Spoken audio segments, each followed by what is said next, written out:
नमस्कार, मी डॉक्टर विजया पांडुरंग धुमाळ. आज आपण स्प्रे पेंटिंगमुळे होणारे व्यावसायिक धोके म्हणजेच ऑक्युपेशनल हजार्ड याबद्दल बोलणार आहोत. स्प्रे पेंटिंगमध्ये वोलाटाईल ऑर्गॅनिक कंपाऊंड असतात, जसे की झायलिन, थिओलिन, टोल्युइन हे वायू असते.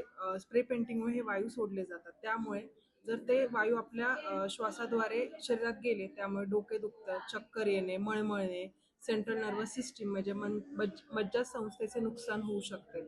त्यालाच पेंटर सिंड्रोम असे म्हणतात. त्याचबरोबर स्प्रे पेंटिंगमुळे आयसोसायनेट हे वायू सोडले जाते. ते श्वासाद्वारे शरीरात गेल्यास व्यावसायिक दमा म्हणजे ज्याला आपण ऑक्युपेशनल अस्थमा होऊ शकतो. त्याचबरोबर जड धातू हेवी मेटल ज्याला आपण म्हणतो, जसे की लीड, कॅडमियम, क्रोमियम यासारखे रंगद्रव्यामुळे मज्जासंस्थेचे नुकसान होऊ शकते. या व्यतिरिक्त इतर फुफ्फुसांचे आजारही होऊ शकतात, जसे की सीओपीडी, अस्थमा. या व्यतिरिक्त त्वचेची ॲलर्जी जसे की डर्मेटायटिसही होऊ शकतो.